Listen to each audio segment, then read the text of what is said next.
All right. Hi, everybody. I am Dr. Amy Nelson, and today we're doing our little Wellness Wednesday Facebook Live, which I really love because it gets me out of my routine and we get to talk about something fun. And I basically just kind of pick questions a lot of times. And this was a question that's been asked a lot. And I thought today, finally, we will just go into it. And that is, can I take ashwagandha if I have a thyroid disorder? And because I know on the internet, there's a lot of great information about, I don't know, stuff. And then there's a lot of not great information about stuff. I always feel that way with the internet. I always feel like it's kind of like an infomercial where sometimes I'm going to have great information come through. And then other times I'm going to have information that is like, super sus, like my son would say. So anyway, I'd like to talk about that today. And then just, welcome to 2025. If some of you've gotten my newsletter, you saw our little fun situation in Montana where we went on a dog sledding adventure, which was like outstanding. I had a bunch of fun. And so if you are seeing this and you want to go to my website and sign up for my newsletter, because I put these little fun newsletters together, and I put a lot of information about that. And I think I posted some some just pictures on my Facebook page, but that was really outstanding. If you ever get a chance to go on a dog sledding adventure, say yes, because it was really neat to see how this person, her name is Jessie Royer, and she's a Montanan, and she's run the Iditarod a lot. Like I think it's been like over 20 times she's been in it. I could be wrong on that. I think I checked her website. It's a lot. She's run it.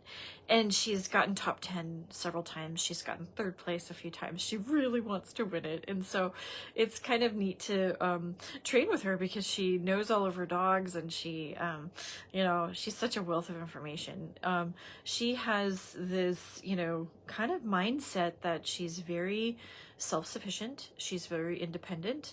And it was neat to kind of, she took us out into the wilderness, right? With, I don't know, 4 dog sleds. And we're all new. I had not even, done this or thought about it before that day.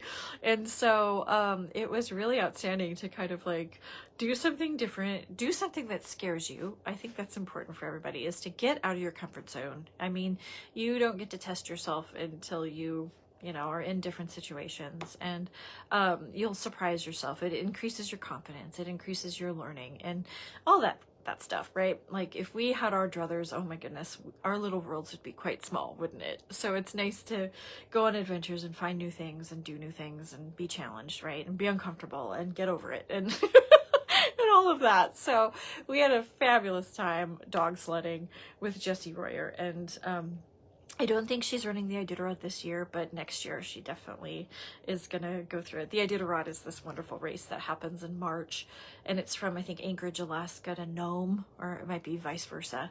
But check it out. It's always kind of a fun thing. So anyway, let's get back to the thyroid because yes, the thyroid and ashwagandha. And if you've never heard of ashwagandha, oh my gosh, Google it. It's a really fun herb. It is, I think it comes from Ayurvedic medicine, which does originate in India. It's like one of the world's oldest medicine, right? So Ayurvedic medicine studies herbs in this very wonderful way. And so it originated in that type of study. In botany and botanical medicine, we studied it in its herbal properties. It's a tea, classically. I think the leaves and the roots and the berries are used. And I think withanoids, which actually ashwagandha used to be called withania. So it did change its name a couple of times.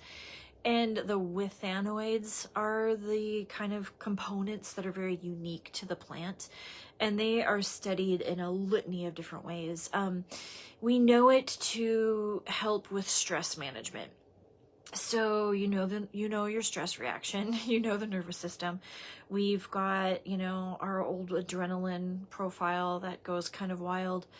Our flight animal self can take over, but that always depletes our parasympathetic right? So our parasympathetic is rest and digest.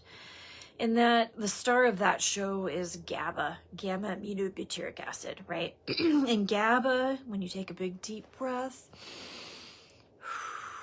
it calms us down. It helps level up our parasympathetic rest and digest, right? So ashwagandha does have quite a few studies that show that the withanoids and there's other components that can actually mimic GABA and then help sensitize the receptor to GABA. So that's why in over-the-counter, you're going to see it in a lot of adrenal adaptogens or stress recovery formulas, things like that. So probably stress and stress management are going to be its number one applications. You're going to see it in formulas, supplements that are usually adrenal recovery type formulas. So it also, it's used in fertility quite a bit. So it does kind of help boost testosterone, especially out of the adrenal system. And so you will see it in men's health and men's fertility formulas. You might see it in like a woman's health formula that's targeted for testosterone, for low testosterone as well. So it's going to be seen in that way. When I did a quick look in that book that I like called Pharmacist Letter, I've shown it to you before, this one, Pharmacist Letter, you know, it has lots of really, I love Pharmacist Letter because it's compiled and it's evidence-based. And so usually I can go look at the study that they're citing. And so that's why I usually will, if I'm looking up drug interactions, I'll do a quick look in the book called Pharmacist Letter. And so here, yeah, we're going to learn about some studies here. You know, it did kind of say in here, it's got some anxiolytic kind of qualities. It's talking about the GABA mimetic agent that the withanoids. So it's got that here. And because of that, it might also have anticonvulsant activity by binding to the GABA receptors. You know, so it's kind of going into detail about that a little bit more. So here, you know, there's some immune stimulatory kind of studies that show that it helps boost the immune system. And then there's some anti-tumor activity. So Pharmacist Letter is kind of detailing all of that. And it's got several studies that you can kind of go look into. So a lot of times, you know, when you're reading about this, hey, it needs to be studied a little bit more. So in the thyroid, it has been seen to help the thyroid to increase the production of T3 and T4. And by that meaning, maybe then suppress the production of TSH, which, if you are hypothyroid, that's kind of what you want, right? So the question is, like in a normal functioning thyroid, does it do that? And the answer is no. You know, so if it's got a stimulating effect, it's usually monitoring the hypothyroid patient. So we have plenty of times when we're giving ashwagandha in an adrenal fatigue situation. And does it ever put somebody into a thyroid storm? No, it doesn't. And I did a quick search on the literature, and I think I found one case study of somebody who had suspected, you know, thyroid toxicosis due to ashwagandha, but it was, even in the research, they were like, this is very, very you know, uncorrelated. Like they didn't correlate it. And you would, I mean, I would guess you would have to take buckets of ashwagandha. And normally in a tea action, it's recommended like 3 cups a day. And even in Pharmacist Letter here, they're recommending nothing above like 6 grams a day, which would be 6,000 milligrams, right? We usually are at the 500 milligrams. I think even for me, the upper dose of ashwagandha I would go with is 500 milligrams 3 times a day. You know, so you wouldn't really be doing high amounts of it if you're working with somebody.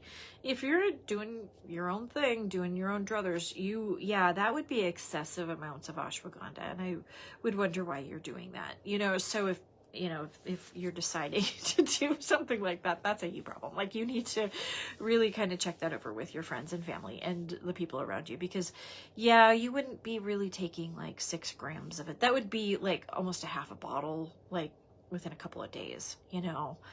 So I can't imagine that you would be overdosing on it. So just don't do stuff like that. That's not how you help yourself. But like, I think on here, staying within the therapeutic dosages of ashwagandha for adrenal support never gives us hyperthyroidism.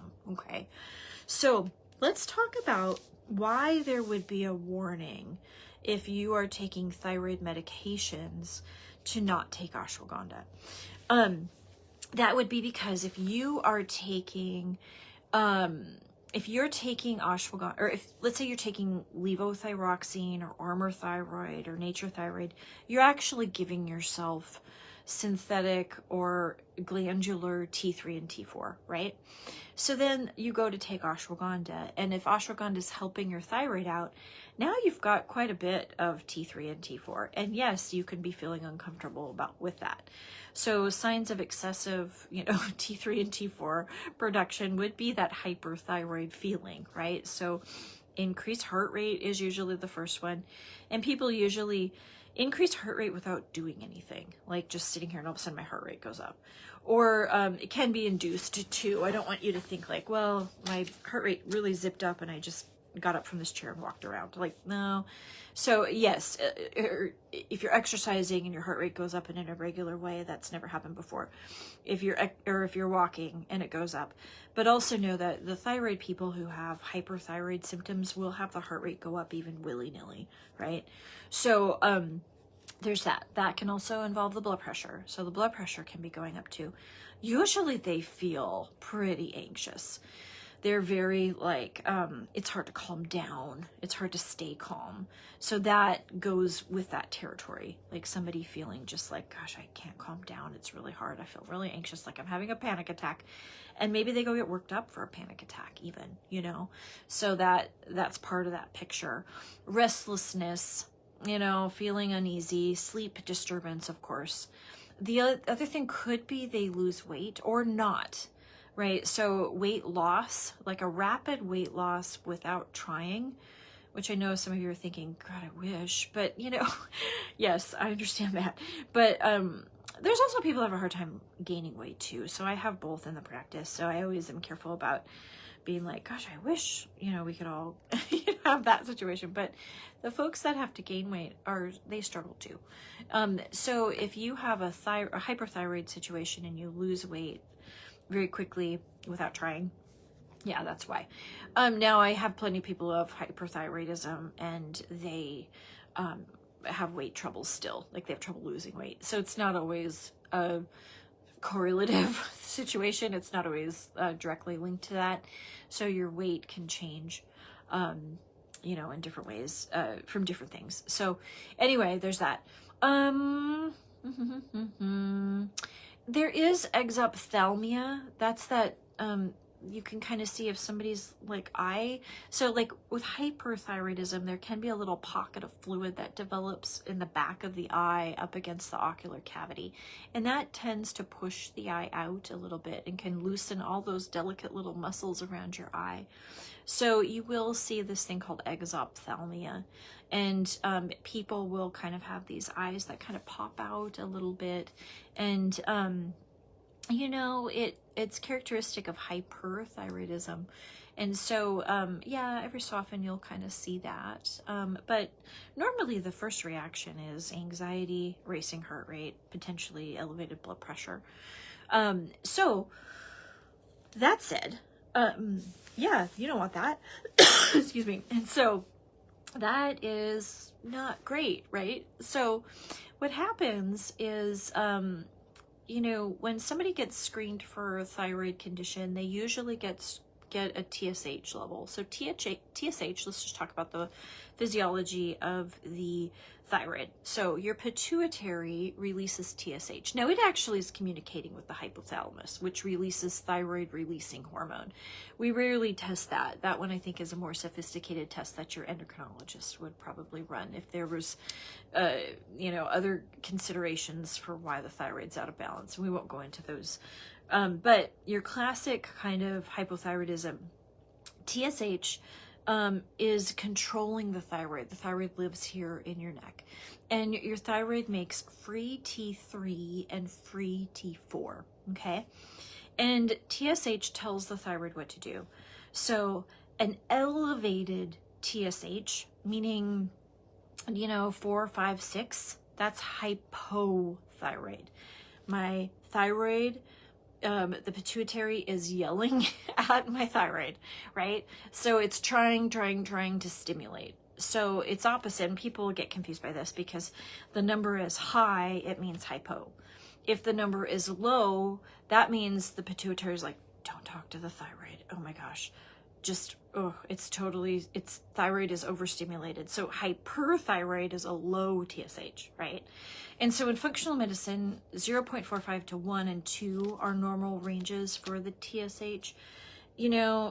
When you get into bona fide like hypothyroidism, I think you're up above like 4.5, and then 0.45 is the lower limit typically for TSH. So you'll see both of those. So if we are low thyroid, that means that the pituitary is trying to stimulate the thyroid.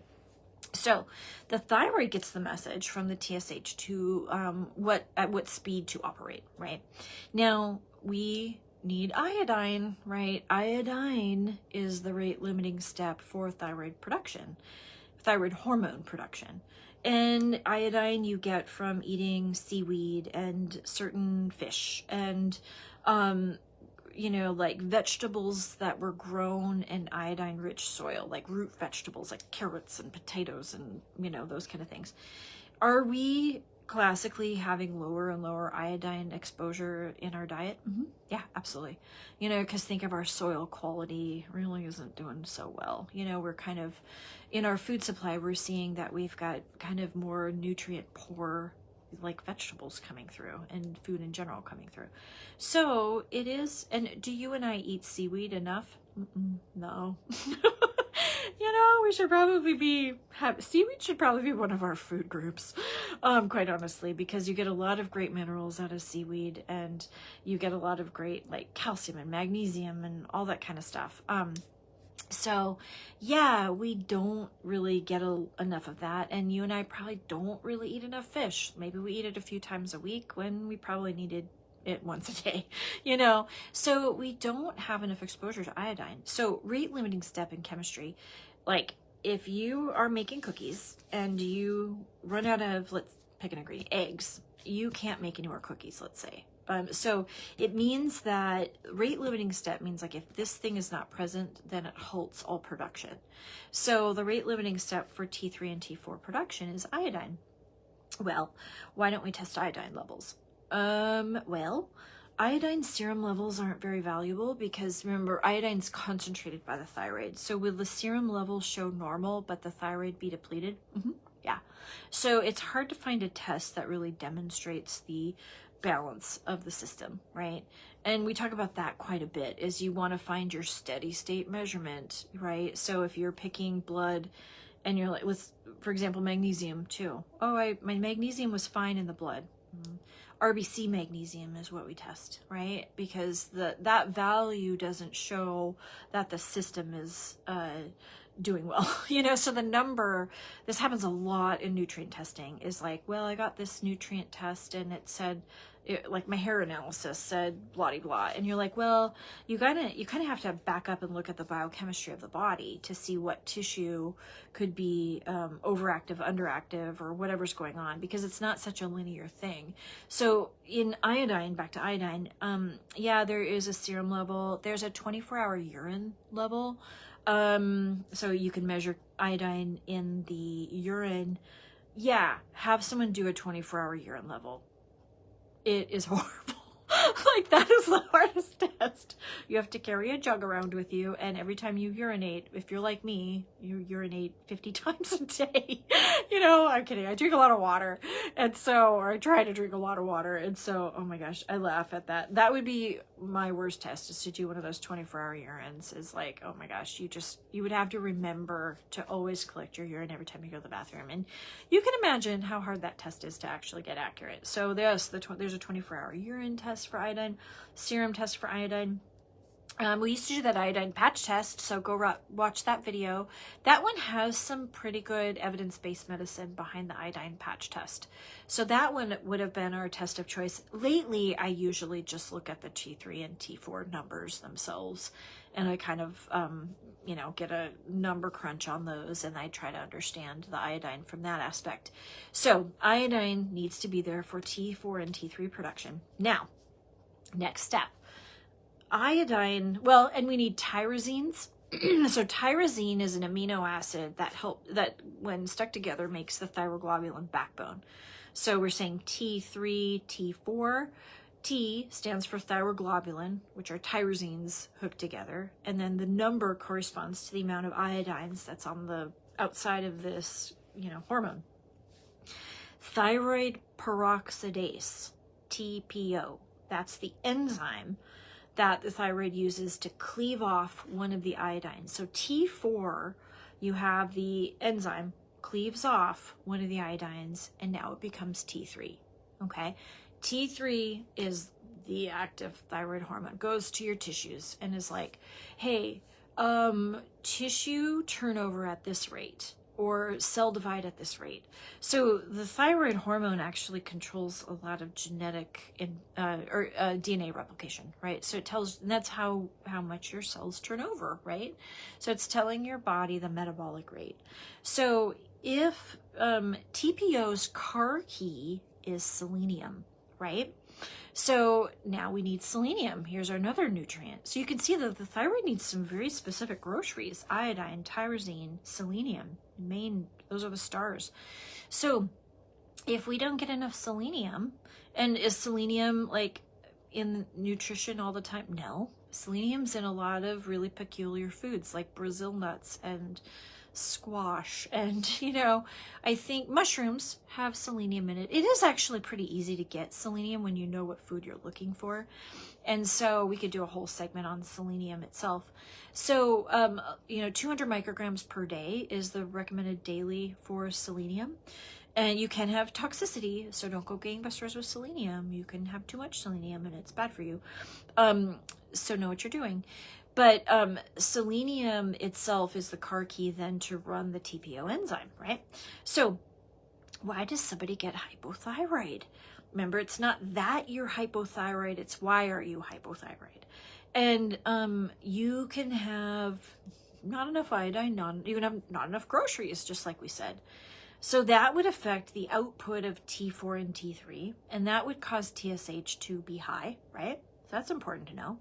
Second would be your own autoimmune system. So let's say you're cooking an autoimmune disease, and this gets into Hashimoto's, right? Hashimoto's would be the autoimmune disease in which you have TPO antibody. So your own body makes an antibody to take out that key enzyme. And thyroglobulin. Remember that thyroglobulin backbone? You can have an antibody for it too. So your own immune system will just go and turn off the thyroid. That doesn't seem fair at all, does it? So yes, then that will show up with hypothyroid. Now, the other is stress. Stress. Have you heard of it? Maybe. If you haven't, I'm so happy for you.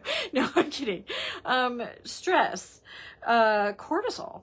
Cortisol down regulates TPO, right? So, and we will know that because of the reverse T3. You can measure reverse T3 in the blood. And so that means that if we can have normal looking thyroid and the TSH could be in the 20s. In functional medicine, we say 9 to 15. So sometimes if it's getting above 15, we're starting to know that cortisol, especially I think sometimes this is more genetic than others. And we've touched upon this before, where if somebody's having metabolic issues with losing weight, that can be a stress response, a trauma response. And to understand that for somebody, like if they have gone through a really terrible stress and gained weight, that's why. So if we're then saying to them, hey, exercise more and eat less, and they just came out of a traumatic situation, now their body is like, oh boy, howdy, we are in scarcity. And so you want to help that person have a healthy adrenal system to calm down the stress response in the body. and then to support the thyroid. And then that usually leads to a better metabolic balance for that person. And lots of self-love. Oh my gosh. If your self-love changes with your scale, that's a self-love problem. And you got to really help that for your, like, I think, I have a lot of people who come in with metabolic stuff, and we talk about the self-esteem aspect and body dysmorphia and what that's like. And really fixing that inside yourself. And I love therapy referrals. I have a really good list of therapists, my little team of therapists that I refer people out to, because I think there's no shame in working on that stuff for ourselves and for each other. And so once you then learn that your self-worth doesn't change based upon body weight, hey Joe, good to see you, then you also treat others nicer like that too. Hey Joe, we're talking about treating people nicely, but we're really talking about the thyroid. We got on a tangent. So anyway, back to the thyroid. Okay, so cortisol, of course, can shut down the TPO. And what does that do? Well, then, of course, we make this nice thyroid hormone, but it turns into reverse T3, which is just deactivated thyroid hormone. And so you will see various stages of this if you run these labs. You will see a normal looking thyroid and a high reverse T3. That means that person just got done being stressed. And we know about stress. Joe and I are we're co-workers a long time ago. Let's say you just finished a nuclear outage. I bet that reverse T3 is high. So anyway, like if you have a stressful job, a stressful event, a stressful situation, we just got done with the holidays, but they can be stressful on people. So, yeah, we might think about that the reverse T3 associated with this cortisol activity is going on there. So then, you can also have those antibodies elevated. Remember, we've talked about that before on our little channel here. The the TPO and thyroglobulin antibodies can be elevated, 15 years before the thyroid malfunctions. Autoimmune disease is a slow burning fire. And so a lot of times those antibodies are present a long time before the thyroid malfunctions. See how your body hangs in there for a long time before it really then graduates into hypothyroidism, So can you have both? Yeah. I mean, are we picking, does your body pick one? No, you can have low iodine, low, selenium, low tyrosine, and antibodies, and stress, and reverse T3, right? Sure, you can have all of it. And so the idea then, remember that you have hypothyroidism and why you have hypothyroidism are two different things. So when you walk in, your doctor's like, here's your levothyroxine, have a nice day. Then it is interesting to look at the reasons why. And that's what I do with people. So I will, try to investigate those reasons. Now, let's go back to ashwagandha. So we just mentioned about how ashwagandha, this wonderful herb, has these like almost GABA mimetic kind of components to it. It has things in it that help reduce cortisol. It has things that kind of like our stress management type with the withanoids, right? So these components to it. So that explains one aspect of why it would help the thyroid out, right? Because if it's helping us reduce our cortisol load, then that might stop that influence on that TPO and then help with the T3, T4 output.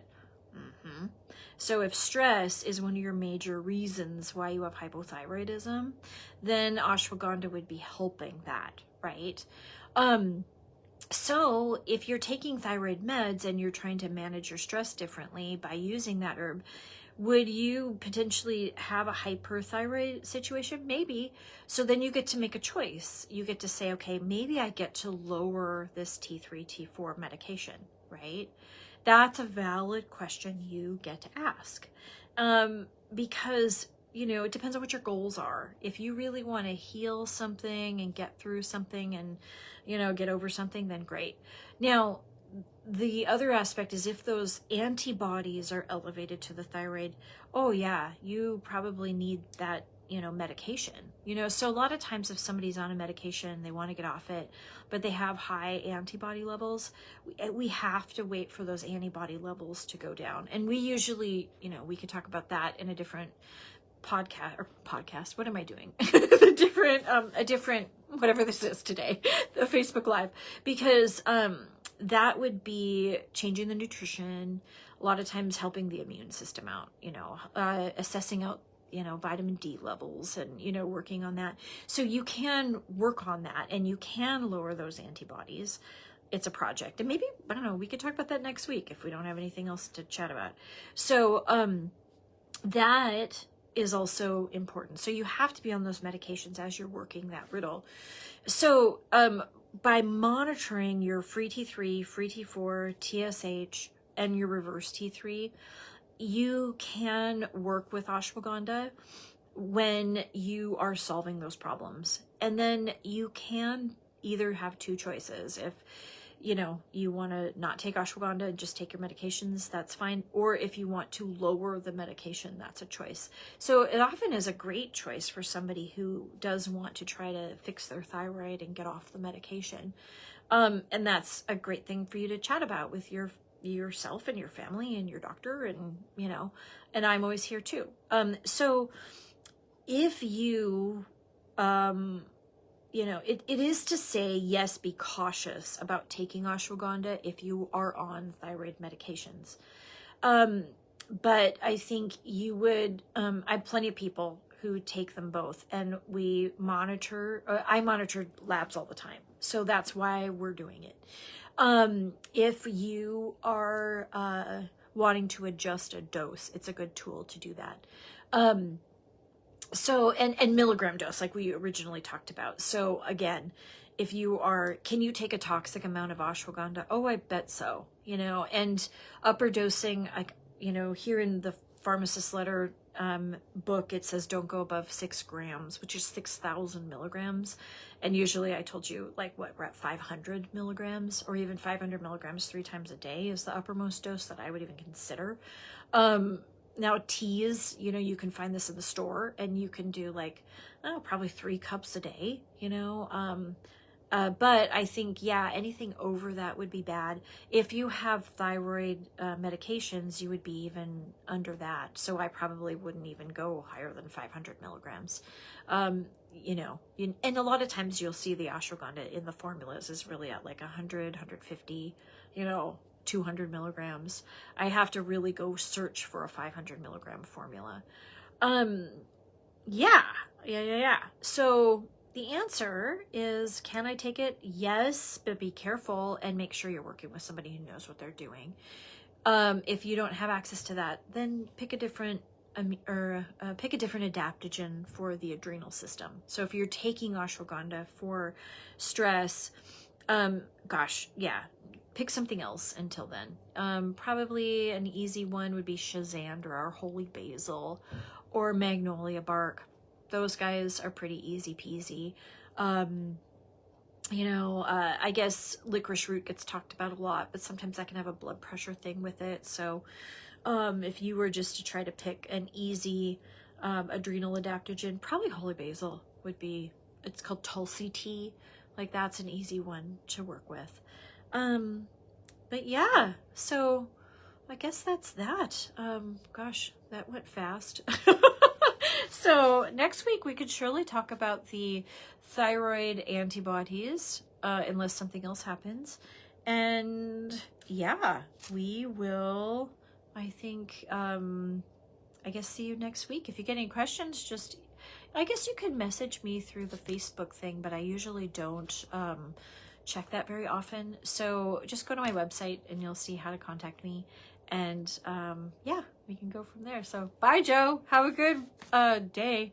Oh, I know it's going to be cold outside. So we haven't gotten your cold weather yet, but I hear it's cold where you're at. So yes, bundle up and be careful on those roads. All right, everybody. Bye-bye.